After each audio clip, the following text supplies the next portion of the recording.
verdadeiro papel do sistema educacional é proibir você de pensar. A escola nasce num mundo positivista, regido por uma economia industrial.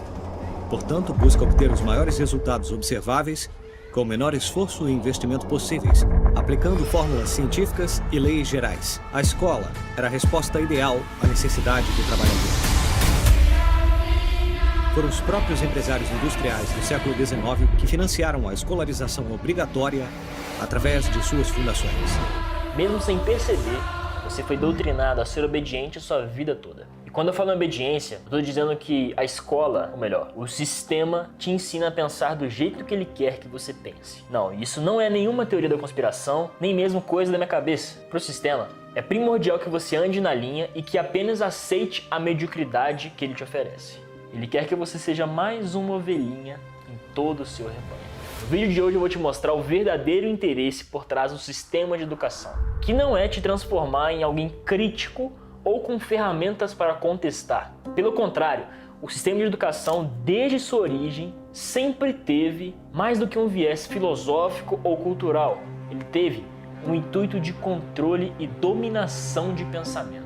Desde a concepção inicial da estrutura escolar, o plano sempre foi eliminar ao máximo a vontade de crescimento dos alunos, o ímpeto pela luta, pela conquista. E eu não estou falando da educação privada ou da pública, eu estou falando do sistema, da máquina que opera por trás. E tem um lado muito obscuro em jogo que quase ninguém tem acesso. Essa grande fábrica de conformismo começou a ser construída há mais de 250 anos atrás. E até hoje, condiciona como é feito o controle de grandes massas, ou seja, você e eu. Porém, uma pessoa foi primordial para que o sistema de educação, como existe hoje, estivesse em vigor, controlando futuras mentes pensadoras que têm suas ideias abaladas e são controladas como marionetes.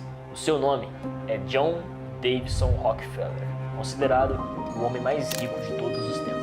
Vou abordar aqui com um pouco mais de detalhes sobre quem foi o Rockefeller e como ele foi uma figura central na criação do sistema de educação.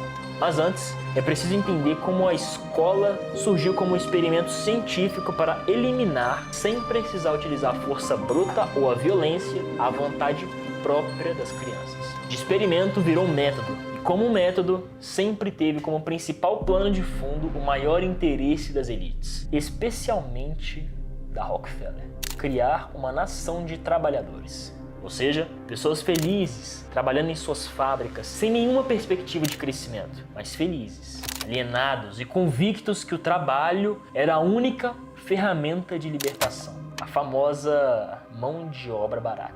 Mas afinal, quem foi John Davison Rockefeller?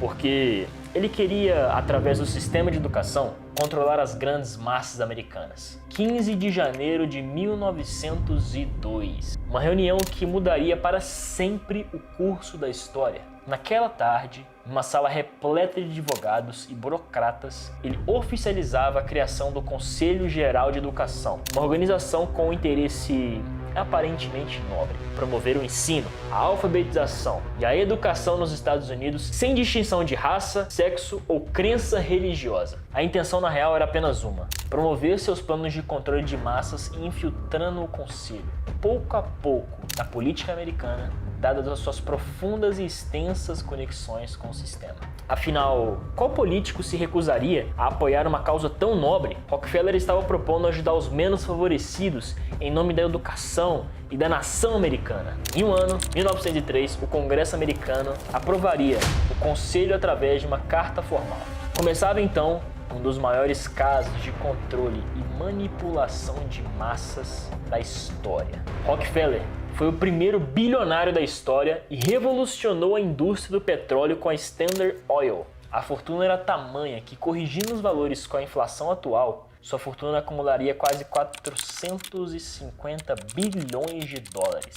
Convertendo, são quase 3 trilhões de reais. Seu império gigantesco precisava de um rebanho de trabalhadores obedientes e disciplinados para trabalharem em plataformas de petróleo, extração, transportes, refinarias, tudo em troca de migalhas. Era preciso fazer uma lavagem cerebral completa desde a infância para transformá-la no adulto com um único propósito: servir alguém mais poderoso financeiramente do que ele. Tudo sempre acobertado por sua filantropia para a igreja e contribuições a pesquisas e avanços na medicina. Frederick Tate, um dos assessores de Rockefeller, disse, abre aspas, temos recursos ilimitados para atender os nossos objetivos. As pessoas vão vender as melhores horas da sua vida em troca do menor salário possível e ainda vão se sentir gratas por isso. Fecha aspas. Para isso ser possível, era necessário padronizar o pensamento em um só. Um pensamento conformado, que não tem ambição e não deseja experimentar a sensação de sucesso, porque você estaria dentro dos termos apenas de quem realmente detém o poder. E tudo isso, na real, começa muito antes de Rockefeller, que se utilizou muito bem do método que ficou conhecido como método prussiano. Um pouco de história para te contextualizar. Em 1806, o exército prussiano, até então temido e invencível, foi derrotado durante as guerras napoleônicas. Como um exército tão vasto e bem treinado foi suprimido por uma força muito mais fraca, os intelectuais prussianos chegaram a uma conclusão. Os soldados estavam pensando por conta própria no campo de batalha. Logo, era preciso desenvolver um método onde os soldados seguissem as ordens e cumprissem tudo o que foi pedido, sem jamais questionar nada aos seus superiores. Foi criado um sistema educacional com duração de 8 anos, com um único propósito: doutrinar as crianças e ensiná-las a obedecer, cumprir e a fazer o que é dito. Além disso, o sistema corrigiu outro problema. A Prússia havia invadido a Polônia. Como fazer com que poloneses aceitassem a nova realidade? Simples: lavagem cerebral desde a infância, onde as crianças tornavam-se adultos incapazes de pensar por conta própria, convencidos que o rei era justo e o único caminho a ser seguido.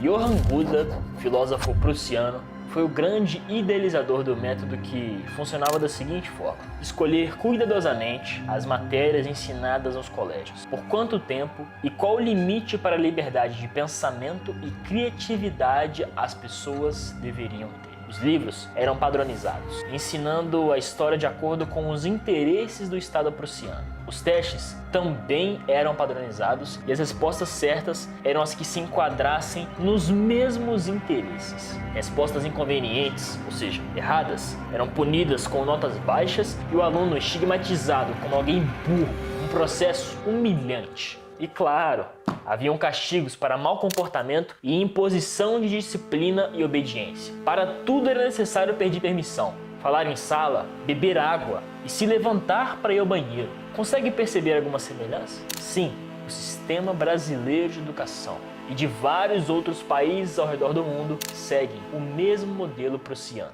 E por isso, as pessoas já estão acostumadas com a vida medíocre. Johann, o próprio filósofo, disse, abre aspas, a educação deve ter como objetivo destruir a vontade própria para que, depois que os alunos forem instruídos, sejam incapazes, pelo resto de suas vidas, de pensar ou de agir de maneira diferente. Quando a técnica for aperfeiçoada, os governos serão capazes de controlar seus escravos com segurança, sem a necessidade de exércitos ou policiais. Fecha aspas. E de fato ele estava certo. Exércitos e policiais ainda existem, mas não para controlar trabalhadores furiosos contra seus patrões ou porque as pessoas resolveram pensar e se rebelar contra o sistema. Isso já está sob controle. Rockefeller absorveu o método prussiano e a partir daí, com a fábrica de marionetes em pleno funcionamento, colocou o seu plano em ação. Desde aquela época até os dias de hoje, tudo em uma escola é simular uma indústria do século XIX. O método de ensino é baseado em memorização e repetição, igualzinho o trabalho repetitivo das fábricas. A estrutura hierárquica é rígida, não há espaço para pensamento crítico, imaginação e criatividade. O certo e errado é o sistema que define. Não se engane. Qualquer sensação de liberdade, criatividade ou pensamento crítico dentro de uma sala de aula é controlado pelo sistema. Assim, como todo pensamento, tudo é padronizado, uniformes, horário de entrada, de saída e de aprendizado controlado por sinos e alarmes, estrutura de salas idênticas, castigos e punições. Mesmo nos dias de hoje, com as variações socioeconômicas, na sala de aula e no mundo todo, tanto em escolas públicas e privadas, 99% funcionam da mesma maneira. O professor lá na frente da aula e os alunos tentando memorizar, interessados em conseguir a nota necessária para passar de ano, não em de fato aprender as coisas e não em de fato utilizar as coisas que são aprendidas na escola na vida real. Onde está o ganho, de fato, para a vida dessas pessoas? Onde que está o desenvolvimento de habilidades, o empreendedorismo, o empreendimento de projetos, os questionamentos, a exploração, a investigação movida pela curiosidade? Não há interesse no sistema. Não faz parte do plano de controle, que sempre foi utilizar você como massa de manobra, um cara alienado, uma pessoa satisfeita apenas com o que sobra. Para pra pensar, por que essa obsessão por um diploma universitário? Voltamos em Rockefeller que, ao perceber o sucesso do efeito que o seu conselho de educação teve, ele resolveu investir pesadamente em universidades. A doutrinação ganhou uma nova etapa, a fase adulta, a lavagem cerebral cresceu. A narrativa era poderosa e o controle sobre as massas era total. A crença que o trabalho era o caminho certo para a liberdade fez com que eles comprassem a mesma ideia para a educação numa universidade. A crença numa falsa mudança de vida e status. Historiadores apontam que um dos fatores que mais contribuíram para a quase total adesão do nazismo na Alemanha foi constituído pelo sistema de educação prussiano, muito presente desde a infância alemã, criando uma população obediente e que não questionava as autoridades. Bom,